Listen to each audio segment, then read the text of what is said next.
அனுசரணை வழங்குவோம். புதிய சிக்னல் ப்ரோ அண்ட் ஜிஞ்சர் முழுமையான வாய் சுகாதாரத்திற்கு.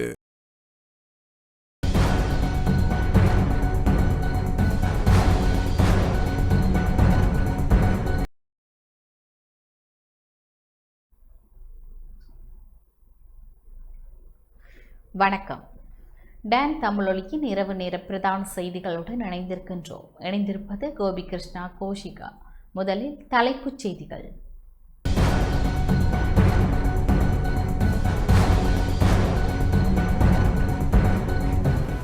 நீர்கொழும்பு சிறைச்சாலையில் ஏற்பட்ட மோதல் காரணமாக 26 பேர் உயிரிழப்பு, 100க்கும் மேற்பட்டோர் காயம். நீர்கொழும்பு சிறைச்சாலை சம்பவம் தமக்கு மிகுந்த அதிர்ச்சியையும் வருத்தத்தையும் அளித்துள்ளதாக நீதி அமைச்சர் தெரிவிப்பு. நீர்கொழும்பு சிறைச்சாலை சம்பவம் அரசின் நிர்வாக முறைமையின் தோல்வியை வெளிப்படுத்துவதாக எதிர்க்கட்சித் தலைவர் சாடல். சிறை கைதிகளை படுகொலை செய்வதை நிறுத்துங்கள் என சிறை கைதிகளின் உரிமைகளை பாதுகாக்கும் குழு வலியுறுத்தல். யாழ்ப்பாணம் சாவகச்சேரி நகர சபை உப தவிசாளரின் பதவி நீக்கத்துக்கு எதிரான மனுவில் இடைக்கால தடை உத்தரவை வழங்க நீதிமன்றம் மறுப்பு. மன்னார் பள்ளக்கண்டல் அந்தோனியார் ஆலயத்திற்கு செல்லும் பாதையை வழிபாடுகளுக்காக திறந்துவிடக் கோரி முள்ளிக்குளம் மக்கள் போராட்டம். நெல் கொள்வனவு விலையை அரசாங்கம் அதிகரிக்க வேண்டும் என மட்டக்களப்பு விவசாயிகள் கோரிக்கை. தொடர்பென முதன்மைச் செய்திகள்.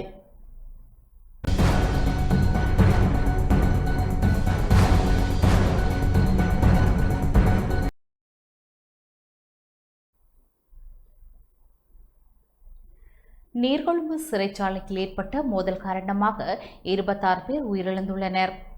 நீர்கொழும்பு சிறைச்சாலையில் ஏற்பட்ட அமைதியின்மை மற்றும் மோதல்கள் காரணமாக 5 சிறைச்சாலை அதிகாரிகள் உட்பட 26 பேர் உயிரிழந்துள்ளனர். இந்த சம்பவத்தில் 100க்கும் மேற்பட்டோர் காயமடைந்துள்ளனர் என மருத்துவர்கள் தெரிவித்துள்ளனர்.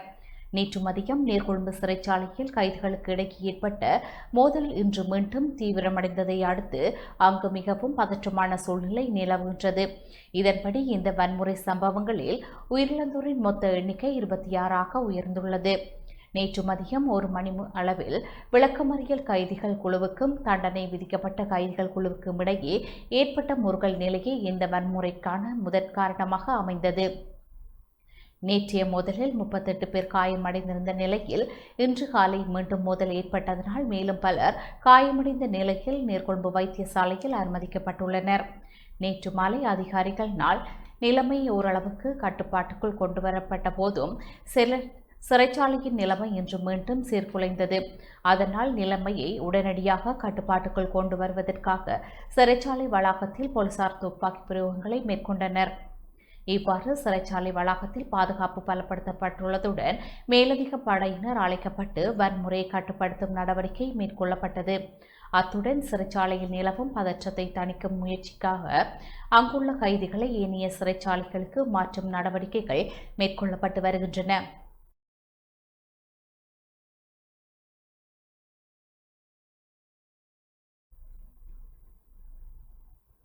நீர்கொழும்பு சிறைச்சாலையில் இன்று காலை மீண்டும் ஏற்பட்ட மோதல்களை தொடர்ந்து சிறைச்சாலை உடைப்பு மற்றும் குழப்பத்தை தடுப்பதற்காக சிறைச்சாலை அதிகாரிகள் தமக்கு கிடைத்த குறைந்தபட்ச அதிகாரத்தை பயன்படுத்தியதாக சிறைச்சாலைகள் ஊடக பேச்சாளர் சிறைச்சாலைகள் ஆணையாளர் நாயகம் எஸ் ஜெயநாயக்க தெரிவித்துள்ளார். இந்த உயிரிழப்புகள் மற்றும் அமைதியின்மையை தொடர்ந்து நீர்கொழும்பு சிறைச்சாலையில் இருந்து பல கைதிகளை ஏனைய சிறைச்சாலைகளுக்கு மாற்ற அதிகாரிகள் திட்டமிட்டுள்ளனர். கைதிகளின் இரு குழுக்களுக்கிடையில் ஏற்பட்ட மோதலை தொடர்ந்து இன்று காலை இந்த வன்முறை வெடித்தது. மோதலை நிறுத்த தலையிட்ட சிறைச்சாலை அதிகாரிகள் தாக்கப்பட்டதுடன் சிறைச்சாலையின் பிரதான நுழைவாயிலை நோக்கி அவர்கள் துரத்தப்பட்டனர். சில கைதிகள் சிறைச்சாலையின் பிரதான வாயிலை உடைத்து வெளியேற முயன்றதாலேயே அதிகாரிகள் குறைந்தபட்ச அதிகாரத்தை பயன்படுத்த நேரிட்டது. சிறைச்சாலையின் ஆண்கள் பிரிவில் இருந்த எதிரணி குழுக்களுக்கு இடையில் ஏற்பட்ட வாக்குவாதத்தை தொடர்ந்து கைதிகளுக்கு காலை உணவு விநியோகிக்கப்பட்ட போது இந்த மோதல் ஆரம்பித்தது. இந்த வன்முறையில் பல சிறைச்சாலை அதிகாரிகளும் கைதிகளும் காயமடைந்து வைத்தியசாலையில் அனுமதிக்கப்பட்டுள்ளனர். சிறைச்சாலை அதிகாரிகள் மற்றும் கைதிகள் என இரு தரப்பிலும் உயிரிழப்புகள் ஏற்பட்டுள்ளன. அதனால் சிறைச்சாலை வளாகத்தில் மேலதிக பாதுகாப்பு படையினர் பணியமர்த்தப்பட்டுள்ளனர். என சிறைச்சாலைகள் ஊடக பேச்சாளர் ஏசி கஜநாயக்க குறிப்பிட்டுள்ளார்.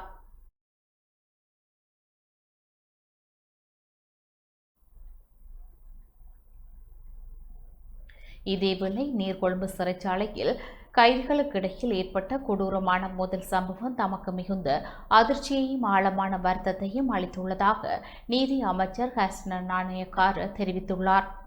இச்சம்பவம் குறித்து விசேட அறிக்கை ஒன்றை விடுத்துள்ள அமைச்சர், நீதித்துறைக்கு பொறுப்பான அமைச்சர் என்ற வகையில் இந்த அசம்பாவிதத்திற்கான பொறுப்பை தான் ஏற்பதாக பகிரங்கமாக அறிவித்துள்ளார்.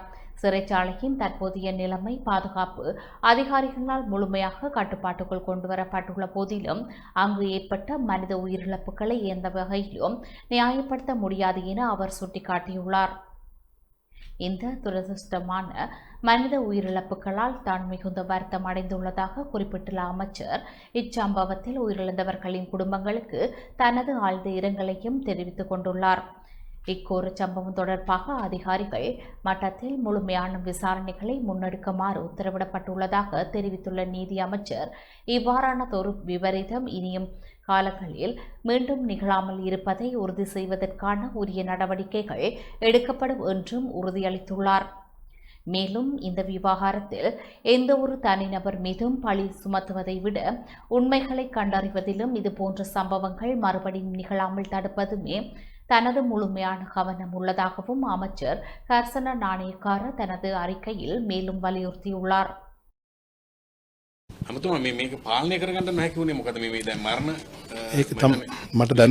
දැනට තියෙන තොරතුරු අංග සම්පූර්ණව මං ගාව නැහැ.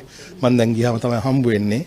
ඔබ දන්නවා මේ මෙතන ඇත්තටම කල්ලි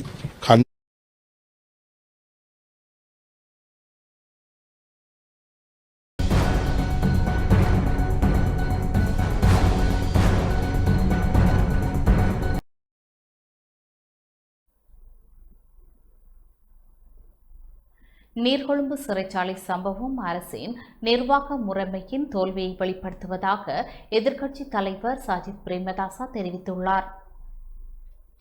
தற்போதைய அரசாங்கம் ஆட்சிக்கு வரும்போது நிர்வாக முறைமை மாற்றப்படும் என்று கூறினார்கள். ஆனால் இப்போது இருக்கும் இந்த நிர்வாக முறைமை முற்றிலும் தோல்வியடைந்துள்ளது. அது தோல்வி என்பது இந்த நீர்கொழும்பு சிறைச்சாலை சம்பவத்தின் மூலம் நிரூபிக்கப்பட்டுள்ளது என எதிர்க்கட்சித் தலைவர் சஜித் பிரேமதாச தெரிவித்துள்ளார். நீர்கொழும்பு சிறைச்சாலை சம்பவம் தொடர்பில் ஊடகங்களுக்கு கருத்து தெரிவித்த போதே அவர் இவ்வாறு தெரிவித்துள்ளார்.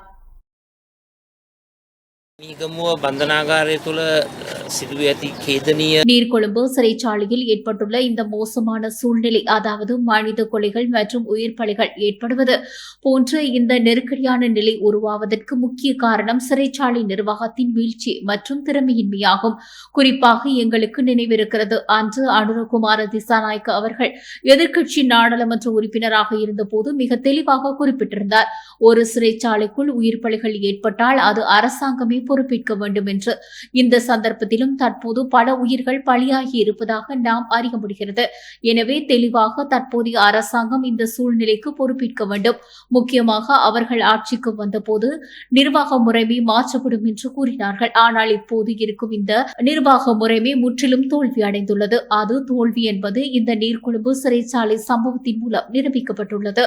இந்த இக்கட்டான சூழ்நிலையில் அரசாங்கத்திடம் நாம் கேட்க விரும்புவது என்னவென்றால், சட்டத்தையும் அமைதியையும் நிலைநாட்டுவதற்கு உங்களுக்கு திறமை இல்லையா? சிறைச்சாலைக்குள் அந்த முறைமையான மனித நியமிக்க நிர்வாக முறைமையை பின்பற்றுவதற்கு உங்களுக்கு தகுதி இல்லையா? இந்த கேள்விகளுக்கு வெற்று பேச்சுக்கள் அல்ல, எங்களுக்கு பதில்கள் தேவை, தீர்வுகள் தேவை. இந்த நாட்டின் ஒட்டுமொத்த மக்களும் தற்போது ஏற்பட்டுள்ள இந்த சூழ்நிலைக்கு அரசாங்கம் என்ன நடவடிக்கை எடுக்கப் போகிறது என்பதைத்தான் பார்த்து கொண்டிருக்கிறார்கள். நாங்கள் தெளிவாக கூற விரும்புவது என்னவென்றால், நாடாளுமன்றத்தை மையமாக கொண்ட ஒரு சுதந்திரமான விசாரணை இதற்கு தேவை. அதாவது இந்த அரசாங்கத்தின் நாடாளுமன்ற உறுப்பினர்கள் தங்களுக்கு தேவையான அறிக்கையை தயாரித்துக் கொள்ளும் ஒரு குழு அல்ல. மாறாக இந்த நெருக்கடி நிலை மற்றும் இந்த சோகமான சூழ்நிலை குறித்து ஒரு தெளிவான சுதந்திரமான விசாரணை நடத்தப்பட வேண்டும். நாளை நாடாளுமன்றம் கூடும்போது ஏதாவது ஒரு குழுவின் மூலம் சுதந்திரமான, நடுநிலையான மற்றும் வெளிப்படையான விசாரணையை நடத்துவதற்கு நாங்களும் முன்மொழிகிறோம்.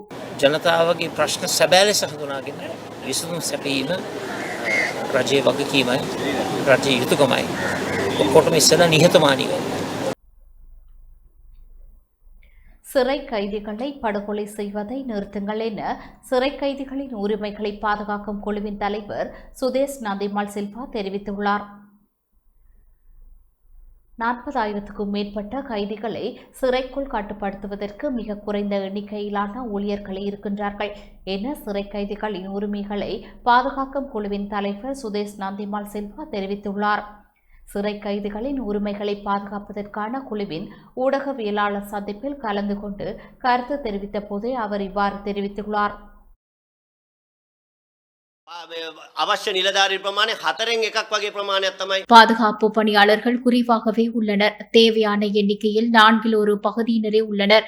இந்த 40,000க்கும் மேற்பட்ட கைதிகளை சிறைக்குள் கட்டுப்படுத்துவதற்கு மிக குறைந்த எண்ணிக்கையிலான ஊழியர்களே இருக்கிறார்கள். அப்படியென்றால் இங்கு ஒரு சிறிய அழுத்தம் இருக்கும் தானே. அதிகாரிகள் எதிர்கொள்ளும் நிலைமை அது.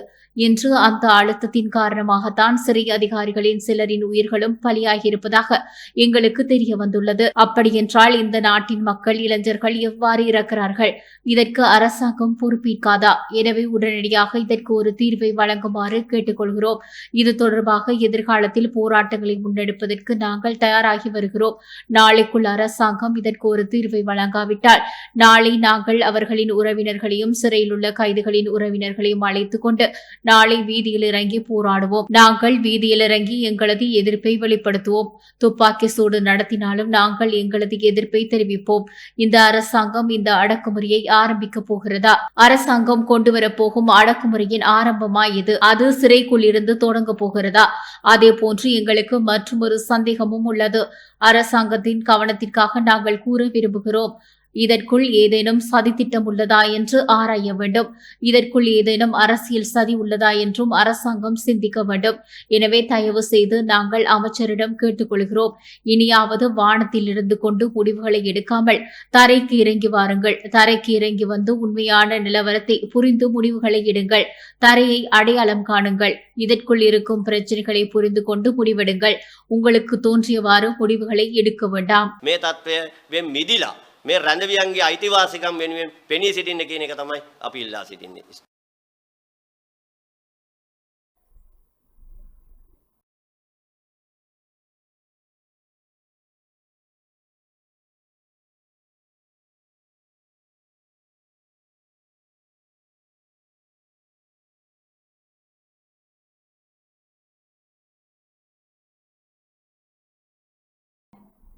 நாட்டில் டெங்கு நோயாளர்களின் எண்ணிக்கை 61,000ஐ கடந்துள்ளது. இந்த வருடத்தில் இதுவரையான காலப்பகுதியில் நாட்டில் பதிவாகியுள்ள மொத்த டெங்கு நோயாளர்களின் எண்ணிக்கை 61,060ஆக உயர்ந்துள்ளதாக தேசிய டெங்கு ஒழிப்பு பிரிவு தெரிவித்துள்ளது. கடந்த 24 மணித்தியாலங்களில் மாத்திரம் 2,604 நோயாளர்கள் பதிவாகியுள்ளதாக அந்த பிரிவு சுட்டிக்காட்டியுள்ளது. மொத்த நோயாளர்களின் அதிக அளவானோர், அதாவது 52.50% மேல் மாகாணத்திலேயே பதிவாகியுள்ளனர். மேல் மாகாணத்தில் பதிவாகியுள்ள மொத்த நோயாளர்களின் எண்ணிக்கை 32,054 ஆகும். அதேபோல் தென் மாகாணத்தில் 9,674 நோயாளர்களும், சப்ரமோ மாகாணத்தில் 5,237 நோயாளர்களும் பதிவாகியுள்ளனர். மத்திய மாகாணத்தில் 4,823 நோயாளர்களும், கிழக்கு மாகாணத்தில் 2,979 நோயாளர்களும், வடமேல் மாகாணத்தில் 2,778 நோயாளர்களும் பதிவாகியுள்ளதாக தேசிய டெங்கு ஒழிப்பு பிரிவு மேலும் அறிவித்துள்ளது. ஊவா மாகாணத்தில் 1,550 நோயாளர்களும், வடமத்திய மாகாணத்தில் 1,013 நோயாளர்களும், வட மாகாணத்தில் 957 நோயாளர்களும் பதிவாகியுள்ளனர். மாவட்ட மட்டத்தில் அதிகளவான நோயாளர்கள் கொழும்பு மாவட்டத்திலேயே பதிவாகியுள்ளனர். அந்த எண்ணிக்கை 12,445 ஆகும். அதேபோல் ஹம்பகா மாவட்டத்தில் 12,282 நோயாளர்களும், மாத்தறை மாவட்டத்தில் 4,428 நோயாளர்களும் பதிவாகியுள்ளனர். களுத்துறை மாவட்டத்தில் 4,092 நோயாளர்களும், கண்டி மாவட்டத்தில் 3,802 நோயாளர்களும், இரத்தினபுரி மாவட்டத்தில் 3,588 நோயாளர்களும் பதிவாகியுள்ளனர். காலி மாவட்டத்தில் 3,501 நோயாளர்களும், கொழும்பு மாநகர சபை அதிகார பிரதேசத்தில் 2557 நோயாளர்களும், அம்பாந்தோட்டையில் 1745 நோயாளர்களும் பதிவாகியுள்ளனர். கேகாலை மாவட்டத்தில் 1649 நோயாளர்களும், குருநாகலில் 1629 நோயாளர்களும், மட்டக்களப்பில் 1220 நோயாளர்களும், புத்தளத்தில் 1149 நோயாளர்களும் பதிவாகியுள்ளனர். கல்முனை பகுதியில் 784 நோயாளர்களும், மொனராகலையில் 777 நோயாளர்களும், பதுளை 774 நோயாளர்களும், யாழ்ப்பாணத்தில் 707 நோயாளர்களும் பதிவாகியுள்ளனர். இதற்கு மேலதிகமாக களுத்துறை சுகாதார அறிவியல் நிறுவன அதிகார பிரதேசத்தில் 678 நோயாளர்களும், மாத்தறை மாவட்டத்தில் 656 நோயாளர்களும், திருகோணமலையில் 563 நோயாளர்களும், அனுராதபுரத்தில் 531 நோயாளர்களும், பொலனறுவையில் 482 நோயாளர்களும், அம்பாறையில் 412 நோயாளர்களும் பதிவாகியுள்ளனர். நுவரெலியா மாவட்டத்தில் 365 நோயாளர்களும் பதிவாகியுள்ளதுடன் மிக குறைந்த எண்ணிக்கையிலான டெங்கு நோயாளர்கள் வவுனியா, மன்னார், கிளிநொச்சி மற்றும் முல்லைத்தீவு ஆகிய மாவட்டங்களில் பதிவாகியுள்ளனர். புதிய தரவுகளின்படி நாடு முழுவதிலும் உள்ள 142 சுகாதார வைத்திய அதிகாரி பிரிவுகள் டெங்கு அபாய வலயங்களாக அடையாளம் காணப்பட்டுள்ளன.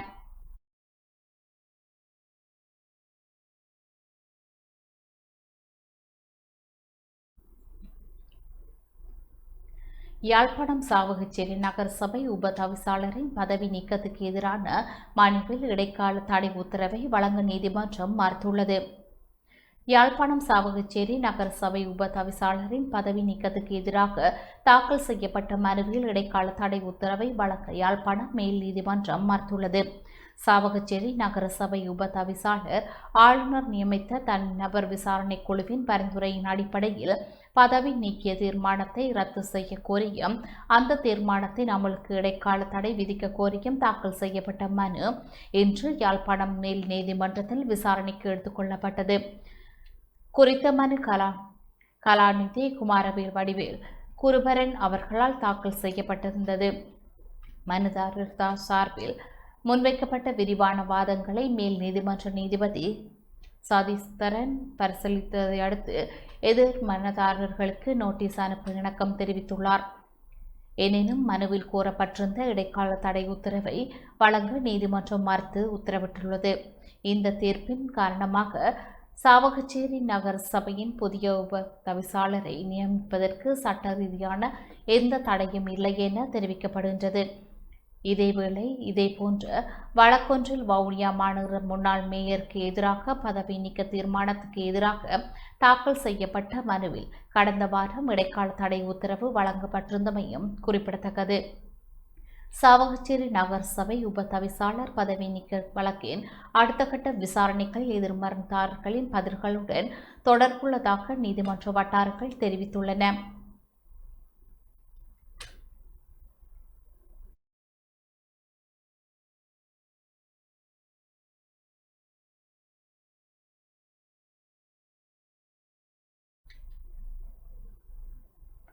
மன்னார் பள்ளக்கண்டல் அந்தோனியார் ஆலயத்திற்கு செல்லும் பாதை வழிபாடுகளுக்காக திறந்துவிடக் கோரி முள்ளிக்குளம் மக்கள் இன்று போராட்டத்தில் மேற்கொண்டனர்.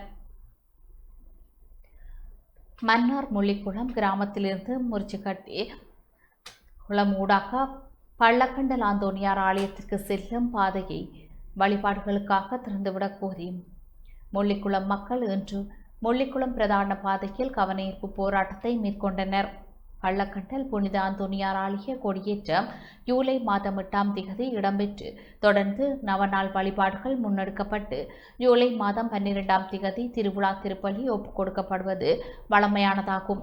கடந்த காலங்களில் தொடர்ச்சியாக திருவிழா திருப்பலி ஒப்புக் கொடுக்கப்பட்டு வந்த நிலையில் மக்கள் எவ்வித அசௌகரியங்களுமின்றி குறித்த பாதையூடாக பள்ளக்கண்டல் அந்தோனியார் ஆலயத்திற்கு சென்று வந்தனர். மன்னார் மாவட்டத்தையும் வடக்கு மாகாணத்தின் பல பகுதிகளையும் சேர்ந்த கத்தோலிக்க மக்கள் நீண்ட காலமாக பள்ளக்கண்டல் ஆலய விழாவுக்கு சென்று வருகின்றனர். தற்போது மன்னார் முள்ளிக்குளத்திலிருந்து மரிச்சுக்கட்டி குளம் வழியாக பள்ளக்கண்டல் ஆலயத்திற்கு செல்ல வன ஜீவராசிகள் பாதுகாப்பு திணைக்களம் அனுமதி மறுத்துள்ளதாக மக்கள் தெரிவித்துள்ளனர். குறித்த பாதையூடாக பள்ளக்கண்டல் ஆலயத்திற்கு செல்ல 30 கிலோமீட்டர் பயணம் செய்ய வேண்டியது. ஆனால் தற்போது அனுராதபுரம் பாதையூடாக செல்லுமாறு கூறப்படுவதாகவும் அவ்வாறு சென்றால் 250 கிலோமீட்டர் தூரம் பயணம் செய்ய வேண்டிய நிலை ஏற்படுவதாகவும் முள்ளிக்குளம் கிராம மக்கள் கவலை வெளியிட்டுள்ளனர். இதனால் இன்று போராட்டம் நடத்தப்பட்டதுடன் போராட்டத்தில் முள்ளிக்குளம் பங்குத்தந்தை அருட்தந்தை டெனர்ஸ் குலாசாடிகளார் மன்னார் சமூக பொருளாதார மேம்பாட்டுக்கான நிறுவனத்தின் பணிப்பாளர் ராட்சன் பிகிராடோ மற்றும் பணியாளர்கள் மனித உரிமை செயற்பாட்டாளர்கள் பங்கேற்றனர். எங்களை இந்த பாதையால் வர வேண்டாம், அண்டாபுரத்தால் சுற்றி வர வேண்டும் என்று சொல்கிறார்கள். இங்கு வாழுகின்ற மக்கள் அனைவரும் வறுமை கோட்டின் கீழ் வாழும் மக்கள். அண்டாபுரமானது நாங்கள் சுற்றி வருவது என்றால் குறைந்தது செலவினம் வாகன செலவுக்கான 1 லட்சம் ரூபாய்க்கு மேல செலவழித்து தான் இந்த மக்கள் வர வேண்டிய சூழ்நிலை உள்ளது. ஆனால் முள்ளிக்குளம் இருந்து நாங்கள் இந்த வனவில பாதுகாப்பு அந்த ரோட்டினால் வருவதென்றால் 30 கிலோமீட்டர் நாங்கள் இதால் போறதுக்கு எங்களுக்கு இலவா இருக்கும். இந்த 30 கிலோமீட்டர் நாங்கள் உளவியந்திரத்திற்கான நாங்கள் போயிட்டு அந்த ஆலயத்தில் வழிபட்டு திரும்புறதுக்கு எங்களுக்கு இலவா இருக்கும். எங்களுடைய மத நம்பிக்கையையும் பாரம்பரியத்தையும் நடத்துவதற்கு அரசானது எமக்கு வினயமான ஒரு முயற்சியினை செய்து தர வேண்டும் என்றுதான் இந்த இடத்திலே நாங்கள் கேட்டு நிற்கின்றோம். ஆகவே இது அரசுக்கு எதிரானதோ வனவிலங்கு பாதுகாப்பு திணைக்களத்துக்கு எதிரானதோ அல்ல என்பதை எங்கள் மக்கள் சார்பாக அரசுக்கு தெரிவித்து அரசிடம் எங்கள் மக்கள் சார்பாக மன்றாடி கேட்கின்றோம். நாங்கள் ஆண்டாண்டு காலமாக நாங்கள் பிறக்கு முன்னிடம் இருந்து எங்களுடைய மூதாதையருக்கான அந்த இடத்தில் தான் அவர்கள் ஆண்டுக்கு ஒரு முறை போய் 15 நாள் தங்கி வந்தார்கள். ஆனால் இன்று எங்களுக்கு வழங்கப்பட்டுள்ளது 5 நாட்கள் தான். அந்த 5 நாட்களுக்கும் எங்களுக்கு தடை விதித்தால் எமது மக்கள் அந்த ஆதங்கத்தை தாங்கிக் கொள்ள முடியாது தவிக்கின்றார்கள். எந்த வீட்டில் போனாலும் இதே வேதனையான கதைதான். எங்களுக்கு தேவை எதுவும் அல்ல, இந்த பாதையை திறந்து எங்களுக்கு அந்த வழிபாட்டு ஸ்தலத்துக்கு மட்டும் செல்லுவதற்கு எமது மக்களுக்கு இந்த அரசாங்கமும் இந்த மற்றும் ஏனையவர்களும் எங்களுக்கு உதவி செய்ய வேண்டும். பூர்வீக காலந்தொட்டு ஆண்டாண்டு காலந்தொட்டு பள்ளகண்டல் திருவிழாவுக்கு போய் வருகின்றோம். ஆனால் இப்போது இந்த பிரச்சனை எங்களுக்கு தெரிய வந்திருக்கின்றது என்னவென்றால் இந்த பாதையால் போக முடியாது என்று சொல்லுகிறார்கள். ஆனால் நாங்கள் இதை நிரந்தர பாதையாக நாங்கள் கேட்கவில்லை. எங்களுக்கு அந்த அந்தோனியாரின் ஆசி பெறுவதற்கு போவதற்கு எங்களுக்கு 5 நாள் அவகாசம் தந்து இந்த ரோட்டை திறந்து விடுமாறு உங்களை கையெடுத்து கேட்கின்றோம். ஆண்டாண்டு காலமாக நம்முடைய மக்கள் முள்ளிக்குள கிராமத்தில் இருந்து பள்ளக்கண்டல் புனித அந்தோனியார் ஆலயத்திற்கு சென்று தங்களுடைய மத கடமைகளை நிறைவேற்றுவது வழக்கம். அவை நாங்கள் இங்கிருந்து பள்ளக்கண்டல் ஆலயத்துக்கு செல்வதற்கு இந்த பாதையாளி அதாவது மரச்சுக்கட்டி புத்தள பாதையை பாவித்தால் வெறுமனே 30 கிலோமீட்டர் மட்டும்தான் போகும். அதே வேளையில நாங்கள் சுத்தி வந்தோம் சொன்னால் அனுராபுரம் புத்தளம் சுத்தி வந்தோம் சொன்னால் ஏறத்தாழ 250 கிலோமீட்டர் தொலைவாக காணப்படுகின்றது. திருவிழாவானது ஆடி மாதம் 8ஆம் தேதி கொடியேற்றம் நடைபெற்று 12ஆம் தேதி அதனுடைய திருவிழா நிறைவடையும். அப்ப இந்த நாட்களுக்குள்ள நீங்கள் இந்த பாதையை திறந்து மக்கள் செல்வதற்கு ஒரு ஆவணை செய்யுமாறு சந்தர்ப்பத்தை ஏற்படுத்தி தருமாறு உங்களை கேட்டுக்கொள்கின்றேன். ஒவ்வொரு வருடமும் இந்த ஆலய வழிபாடுகளை முன்னெடுத்து வந்தவர்களுக்கு இந்த வருடம் மட்டும் விசித்திரமாக போக முடியாது என்று சொல்வது இது ஒரு ஏற்றுக்கொள்ளக்கூடிய விடயம் அல்ல. ஏனென்றால் இதற்கான முழு பொறுப்பும் வன ஜீவராசிகள் திணைக்களத்தின் கையில் உள்ளது. ஆகவே போன வருடம் இந்த வன ஜீவராசிகளின் எல்லைக்குள் ஆலயத்தை கட்டவிட்டு அதனை பராமரிக்க விட்டு ஒவ்வொரு வருடமும் துப்புரவாக்க விட்டு ஒவ்வொரு வருடமும் இந்த பெண்ணாள்களை செய்வதற்கான எல்லா சந்தர்ப்பத்தையும் வழங்கினவர்கள் இந்த வருடம் மட்டும் இந்த ஏழை மக்களுக்கு மிகவும் வறிய மக்களுக்கு தொழில்துறை அற்ற ஒரு இந்த இக்கட்டான சோழவக்காட்டில் தங்களுடைய வாழ்க்கையை கொண்டு நடத்த முடியாது இருக்கின்ற மக்கள் இந்த மிக குறைந்த அருகில் இருக்கிற ஆலயத்துக்கு செல்வதற்கு ஒரு பாதையை கேட்கிறார்கள். வெறும் 5 நாள் தங்களுடைய சமய வழிபாடுகளை மட்டும் முன்னெடுப்பதற்காக. இது ஒரு இந்த ஜனநாயக நாட்டில் இது ஒரு குற்றமா? இதை செய்ய முடியாதா?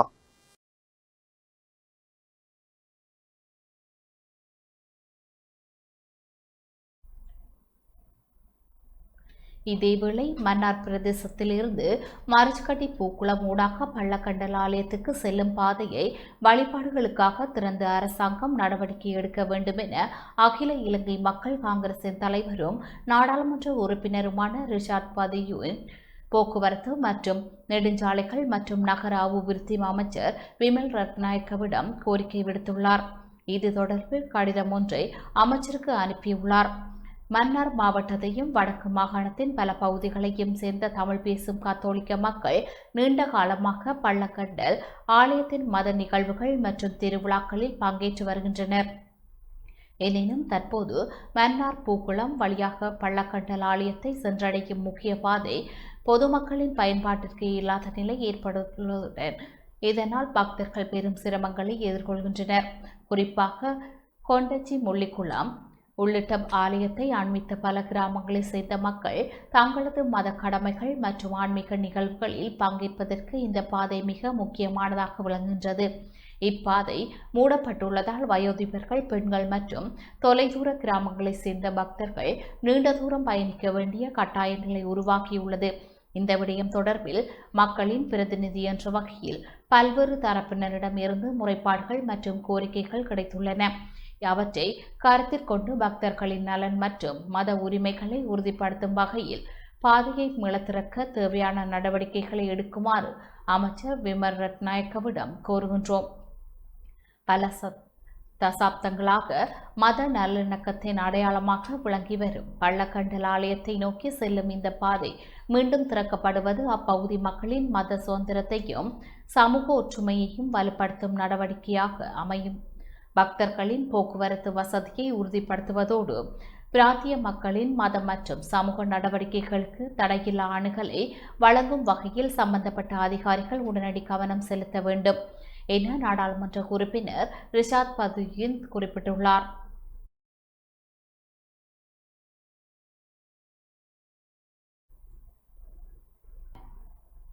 நெல் கொள்வனவு விலை அரசாங்கம் அதிகரிக்க வேண்டும் என விவசாயிகள் கோரிக்கை விடுத்துள்ளனர். 150 ரூபாய்க்கு நெல்லை கொள்வனவு செய்ய வேண்டும் என கமக்காரர்கள் அமைப்புகளின் மாவட்ட அதிகார சபையின் தலைவர் சீனா சந்திரமோகன் கோரிக்கை விடுத்துள்ளார். மட்டு ஊடாக அமையத்தில் இன்று நடைபெற்ற ஊடகவியலாளர் சந்திப்பில் கமக்காரர்கள் அமைப்புகளின் மாவட்ட அதிகார சபையின் தலைவர் சீனா சந்திரமோகன், கமக்காரர்களின் அமைப்புகளின் மாவட்ட அதிகார சபையின் செயலாளர் ஈனா திரேசகுமார், உறுப்பினர் மகேந்திரகுமார் ஆகியோர் கலந்து கொண்டு கருத்து தெரிவித்தனர்.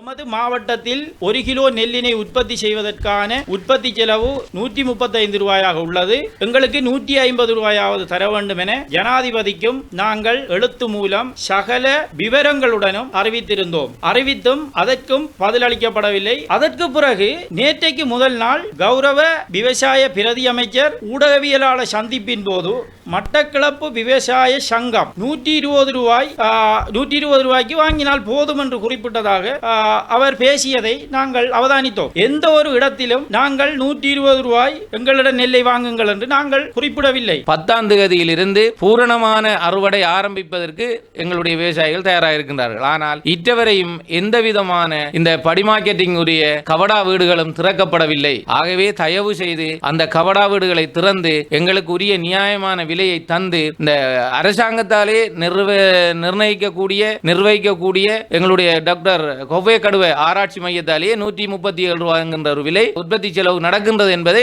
அவர்கள் அறிக்கை மூலம் தெரிவித்திருக்கின்றார்கள். ஆகவே அதையாவது அவர்களுடைய விலையாவது எங்களுக்கு இந்த கௌரவ ஜனாதிபதி அவர்கள் நிச்சயமாக பெற்றுத்தர வேண்டும் என்று கேட்டுக்கொள்கின்றேன். நன்றி.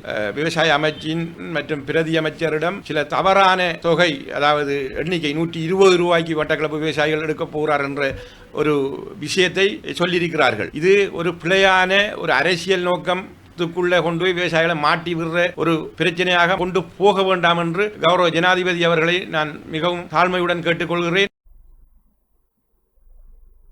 கண்டியில் மத்திய மாகாண பாதுகாப்பு குழு கூட்டம் இடம்பெற்றது. தேசிய ரீதியில் முன்னெடுக்கப்படும் போதைப்பொருள் ஒழிப்பு வேலை திட்டத்துடன் இணைந்து மத்திய மாகாணத்தில் செயல்படுத்தப்படும் திட்டங்கள் பாடசாலைகளை மையமாக கொண்டு போதைப்பொருள் பாவனையை குறைத்தல், அதற்கான முறையான கண்காணிப்பு நடவடிக்கைகளை முன்னெடுப்பது குறித்து தீர்மானிக்கப்பட்டுள்ளது. மத்திய மாகாண பாதுகாப்பு குழு கூட்டம் மாகாண ஆளுநர் பேராசிரியர் SBS அபயகோன் தலைமையில் கண்டியில் அமைந்துள்ள ஆளுநர் அலுவலக கேட்போர் கூடத்தில் இடம்பெற்றது. இக்கூட்டத்தில் இவ்வாறு தீர்மானம் எடுக்கப்பட்டுள்ளது. இதன்போது மத்திய மாகாணத்தின் பாதுகாப்பு தொடர்பாக இலங்கை போலீசார், முப்படைகள், பாதுகாப்பு தொடர்பான பிற நிறுவனங்கள் மேற்கொண்டுள்ள பாதுகாப்பு நடவடிக்கைகள் ஏற்பாடு குறித்து இக்கூட்டத்தில் மீளாய்வு செய்யப்பட்டது. மத்திய மாகாண பாதுகாப்பு குழு கூட்டத்தை 3 மாதங்களுக்கு ஒரு முறை நடத்துவதற்கும் தீர்மானிக்கப்பட்டுள்ளது. மத்திய மாகாணத்தில் டெங்கு நோய் பரவலின் தற்போதைய நிலை, மாவட்ட மட்டத்தில் காணப்படும் அபாய நிலை, டெங்கு ஒழிப்பு நடவடிக்கைகள், நோயாளர்களுக்கான சிகிச்சைகள் தொடர்பாகவும் கவனம் செலுத்தப்பட்டது. இதேவேளை அடையாளம் காணப்பட்ட பகுதிகளில் இடம்பெறும் வாகன விபத்துகளை குறைப்பதற்கான நடவடிக்கைகள், அவற்றுக்கான தீர்வுகள், டிட்வாவினால் ஏற்பட்ட சேதங்கள் தொடர்பான இதுவரையும் முன்னெடுக்கப்பட்டுள்ள நடவடிக்கைகள், அடிப்படை வசதிகளை மீளமைத்தல், மக்களின் இயல்பு வாழ்க்கையை மீட்டெடுப்பதற்காக எடுக்கப்பட்ட நடவடிக்கைகள் பற்றியும் விரிவாக கலந்துரையாடப்பட்டது. நகர்ப்புறங்களில் உள்ள யாசகர்களை அகற்றுதல், வன பாதுகாப்பு, விலங்கு துறைகளில் நிலவும் பிரச்சினைகள் குறித்தும் இதன்போது ஆராயப்பட்டது. இக்கலந்துரையாடலில் மத்திய மாகாண பிரதம செயலாளர் அஜித் பிரேமசிங்க, ஆளுநரின் செயலாளர் மஞ்சுளா மதகர் போல முப்படையினர், பல்வேறு துறையினர், அதிகாரிகள் என பலரும் கலந்து கொண்டமை குறிப்பிடத்தக்கது.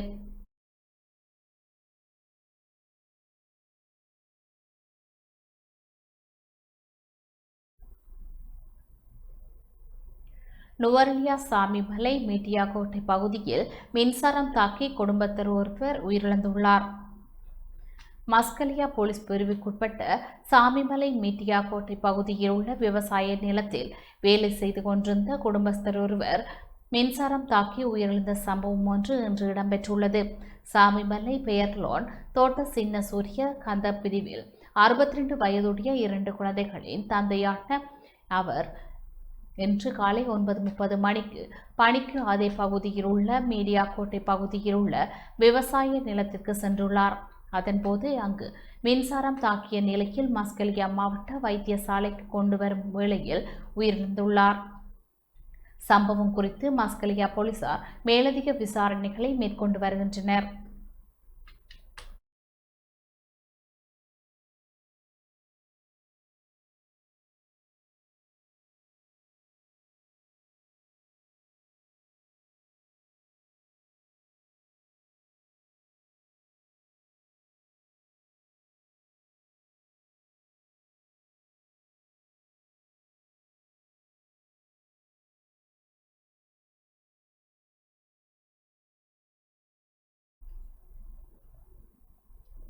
திருகோணமலை கிண்ணியா குறிஞ்சாக்கணி மகளிர் மகா வித்தியாலயத்தில் நிர்மாணிக்கப்பட்ட புதிய வகுப்பறை கட்டிடம் திறந்து வைக்கப்பட்டது. முஸ்லிம் எய்ட் ஸ்ரீலங்கா நிறுவனத்தினால் திருகோணமலை கிண்ணியா குறிஞ்சாக்கணி மகளிர் மகா வித்தியாலயத்தில் புதிதாக நிர்மாணிக்கப்பட்ட 4 வகுப்பறைகள் கொண்ட கட்டிடம் கீழ்த்தளம் இன்று உத்தியோகபூர்வமாக கையளிக்கப்பட்டது. நீண்ட காலமாக இந்த பாடசாலையில் நிலவி வந்த வகுப்பறை பற்றாக்குறையை நிவர்த்தி செய்யும் நோக்குடன் இந்த கட்டிடம் நிர்மாணிக்கப்பட்டது. அல்ஹசா டிஎல்மே நாவஸ் மற்றும் குடும்பத்தினரின் நிதி பங்களிப்புடன் முஸ்லிம் எய்ட் ஸ்ரீலங்கா ஸ்மார்ட் சமூக வேலை திட்டம் ஊடாக இந்த திட்டம் நடைமுறைப்படுத்தப்பட்டுள்ளது. புதிய கட்டிடம் திறந்து வைப்பதற்கு கையளிக்கும் நிகழ்வு பாடசாலை அதிபர் திரு ஏஹெம் நசீம் தலைமையில் பாடசாலை வளாகத்தில் சிறப்பாக நடைபெற்றது. நிகழ்வில் ஸ்மார்ட் சமூக வேலை திட்டத்தின் தலைவர் அல்ஹசாத் டிஎல்எம்ஏ நவாஸ் பிரதம அதிதியாக கலந்து கொண்டு கட்டிடத்தை திறந்து வைத்தார். கிண்ணியா வலய கல்வி அலுவலகத்தின் திட்டமிடல் உதவி பணிப்பாளர் எஸ் ஹசிக் முஸ்லிம் எய்ட் ஸ்ரீலங்கா வதிவிட பணிப்பாளர் ஏசி பைசர் கான், ஹம்பாந்தோட்டை ஸ்மார்ட் சமூக வேலை திட்டத்தின் தலைவர் மற்றும் சவுதி அரேபியாவிற்கான முன்னாள் இலங்கை தூதுவர் அஸ்மிதாஸின், இலங்கை நாடாளுமன்றத்தின் சிரேஷ்ட ஆய்வு உத்தியோகத்தர் முகமது ஹஸ்பத்ரீன், கிழக்கு மாகாண கல்வி திணைக்களத்தின் மாவட்ட பொறியியலாளர் திருமதி துஷ்யந்தி, ஹரிபிரசாத் உள்ளிட்ட பல முக்கிய பிரமுகர்கள் நிகழ்வில் கலந்து கொண்டனர்.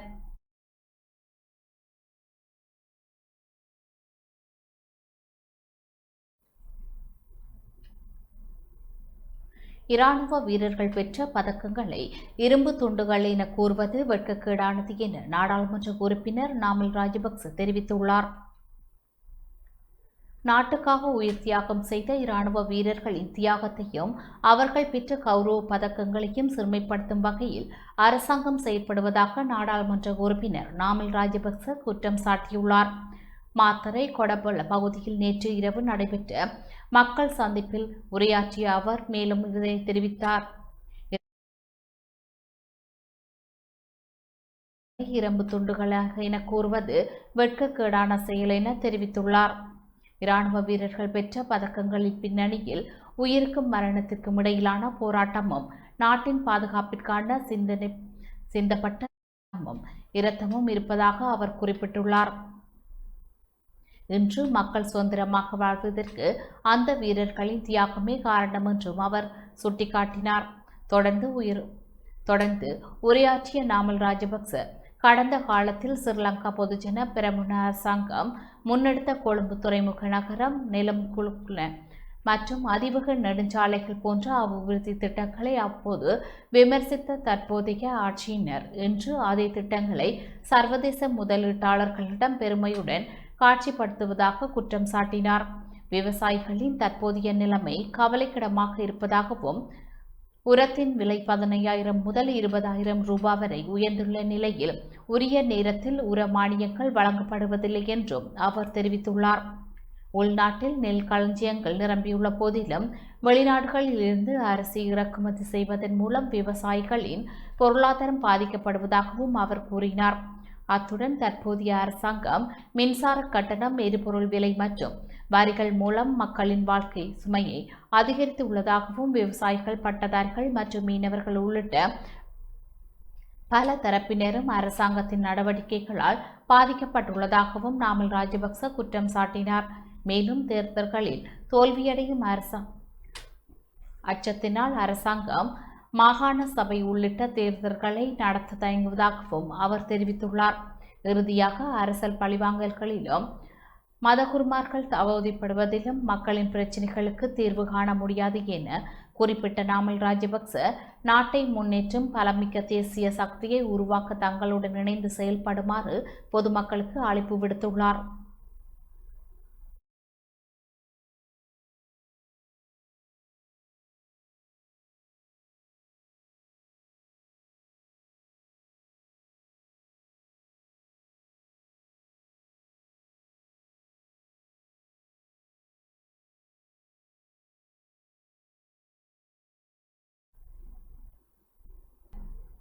பருத்தித்துறை சுகாதார வைத்திய அதிகாரி பணிமனையினால் உணவு கண்காட்சி நடத்தப்பட்டது. போசாக்கு மாதத்தை முன்னிட்டு பருத்தித்துறை சுகாதார வைத்திய அதிகாரி பணிமனையினரின் உணவு கண்காட்சி சிறப்பாக நடைபெற்றது. உணவு கண்காட்சி பருத்தித்துறையில் தனியார் விடுதியொன்றில் உதவி சுகாதார வைத்திய அதிகாரி திருமதி சூரிகா சத்யரூபன் தலைமையில் இன்றைய தினம் இடம்பெற்றது. இதில் முதல் நிகழ்வாக விருந்தினர்கள் மலர் மாலை அணிவிக்கப்பட்டு வரவேற்கப்பட்டு மங்கள சுடர்கள் ஏற்றப்பட்டு நிகழ்வுகள் ஆரம்பமாகின. தொடர்ந்து வரவேற்பு நடனம், வரவேற்புரை என்பனவற்றை தொடர்ந்து தலைமை உரையினை உதவி சுகாதார வைத்திய அதிகாரி திருமதி சூரிகா சத்யரூபன் நிகழ்த்தினார். தொடர்ந்து உணவு கண்காட்சியை விருந்தினர்கள் பார்வையிட்டனர். அதனைத் தொடர்ந்து அயல் பாடசாலை மாணவர்கள் நூற்றுக்கணக்கில் ஆர்வத்துடன் பார்வையிட்டனர். இந்நிகழ்வில் பருத்தித்துறை நகர சபை தவிசாளர் வின்சென்டின் போல் டக்ளஸ் போல், வல்வெட்டித்துறை நகர சபை உப தவிசாளர் திரு பத்மநாதன், பாடசாலை அதிபர்கள், பருத்தித்துறை சுகாதார வைத்திய அதிகாரி பணிமனை பொது சுகாதார பரிசோதகர்கள், மருத்துவ மாதுக்கள் மற்றும் ஊழியர்கள் மற்றும் அதிகாரிகள், பருத்தித்துறை ஆதார வைத்தியசாலை மருத்துவர்கள் என பலரும் கலந்து கொண்டனர். வடமராட்சி பகுதியில் உள்ள பல பாடசாலைகளின் மாணவர்கள் குறித்து கண்காட்சியை ஆர்வத்துடன் பார்வையிட்டனர்.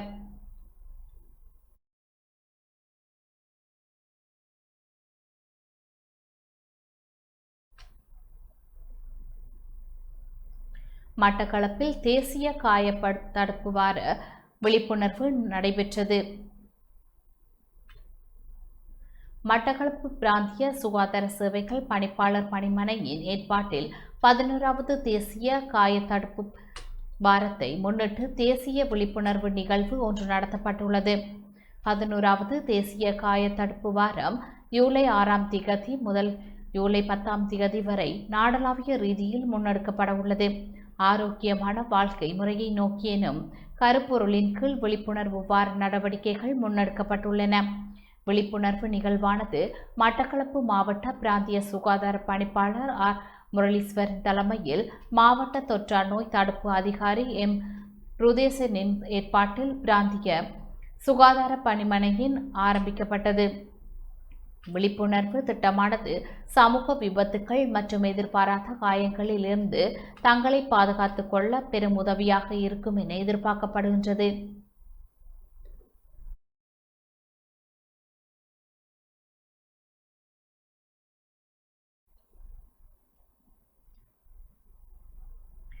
பதுளை மாவட்டம் பசறை கணவரெல்ல தோட்டத்தில் புதிய வீடுகளுக்கான அடிக்கல் நாட்டி வைக்கப்பட்டது. வளமான நாடு அழகான வாழ்க்கை என்னும் துணைப்பொருளின் கீழ் பதுளை மாவட்டம் பசறை பிரதேச செயலாளர் பிரிவுக்குட்பட்ட கணவரெல்ல தோட்டத்தில் நிலச்சரிவில் அச்சுறுத்தலுக்குள்ளான 57 குடும்பங்களுக்கான வீட்டு திட்டங்களுக்கான அடிக்கல் நாட்டும் நிகழ்வு அமைச்சர் சமந்த வித்யாரட்ன தலைமையில் இடம்பெற்றது. இந்த அரசாங்கத்தின் நீதி மானியம் இலங்கை அரசாங்கத்தின் உட்கட்டமைப்பு அமைச்சின் அனுசரணையுடன் பெருந்தோட்ட மற்றும் சமூக உட்கட்டமைப்பு அரசின் வழிகாட்டலில் இந்த வீட்டு திட்டம் 4ஆம் கட்டத்தின் கீழ் இந்த திட்டம் முன்னெடுக்கப்பட்டுள்ளது. இலங்கைக்கான இந்திய உயர்ஸ்தானிகராலய உயர் அதிகாரி முக்கிய அரசியல் பிரமுகர்கள் இணைந்து இதற்கான அடிக்கலை நாட்டி வைத்தனர். மலையக பகுதியில் நீண்ட காலமாக நிலச்சரிவு இயற்கை அனைத்து அபாயங்களுக்கு மத்தியில் வாழ்ந்து வந்த மக்களுக்கு பாதுகாப்பான கௌரவமான நிலையான வாழ்க்கையை உரிதாக்குவதற்காகவே இத்திட்டத்தின் நோக்கமாகும். இவ்வீட்டு திட்டத்தின் கட்டுமான பணிகளுக்காக இந்திய அரசாங்கம் தலா 28 லட்சம் ரூபாய் நிதியை ஒதுக்கீடு செய்துள்ளது. வீடுகளுக்கான வீதி வசதிகள், நீர், மின்சாரம் உள்ளிட்ட மேலதிக உட்கட்டமைப்பு வசதிகளை மேம்படுத்துவதற்காக இலங்கை அரசாங்கம் ஒரு வீட்டுக்கு தலா 4 லட்சம் ரூபாய் நிதியை ஒதுக்கீடு செய்துள்ளது. இதன்படி வீடொன்றுக்கு 32 லட்சம் ரூபாய் நிதி ஒதுக்கீடு செய்யப்பட்டுள்ளது. இந்த நிகழ்வில் மகா சங்கத்தினர், சர்வதேச உள்நாட்டு பிரதிநிதிகள், பொதுமக்கள் என பலரும் கலந்து கொண்டனர். இந்திய அரசாங்கத்தினால் மலையக மக்களுக்காக 10,000 வீட்டு திட்டங்கள் முன்னெடுக்கப்பட்டு வருகின்றமை குறிப்பிடத்தக்கது.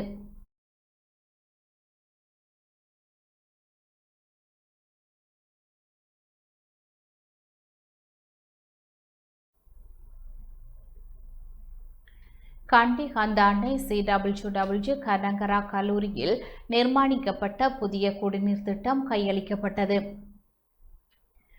கண்டி கல்வி வலயத்துக்குட்பட்ட காந்தாண்டை CWW கனகரா கல்லூரியில் சில காலமாக நிலவி வந்த குடிநீர் பற்றாக்குறைக்கு நிரந்தர தீர்வு காணும் நோக்கில் நிர்மாணிக்கப்பட்ட புதிய குடிநீர் விநியோக திட்டம் பாடசாலை நிர்வாகத்தினரிடம் உத்தியோகபூர்வமாக கையளிக்கப்பட்டுள்ளது. மத்திய மாகாண ஆளுநர் பேராசிரியர் SBS அபேகோன் தலைமையில் இந்த நிகழ்வு இடம்பெற்றது. பணிப்பாளர் அந்திரகையின் வழிகாட்டலில் KDD தீவிர பங்களிப்புடன் இத்திட்டம் செயல்படுத்தப்பட்டது. இத்திட்டம் பள்ளி மாணவர்களுக்கு தொடர்ந்து பாதுகாப்பான மற்றும் சுத்தமான குடிநீர் பெறும் வாய்ப்பை வழங்கியுள்ளது. இந்நிகழ்வில் பணிப்பாளர்கள், அதிகாரிகள், மாணவர்கள் உட்பட பலரும் கலந்து கொண்டமை குறிப்பிடத்தக்கது.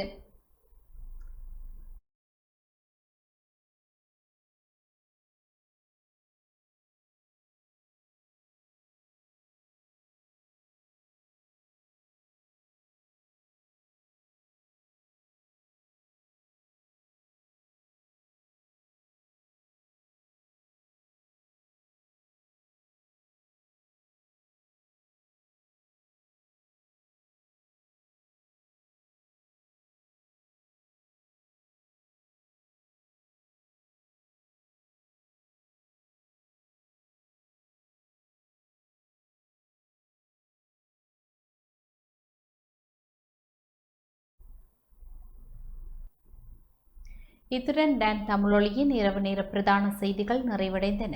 தொடர்ந்தும் டான் தமிழொலியின் நிகழ்ச்சிகளுடன் இணைந்திருங்கள். நன்றி, வணக்கம்.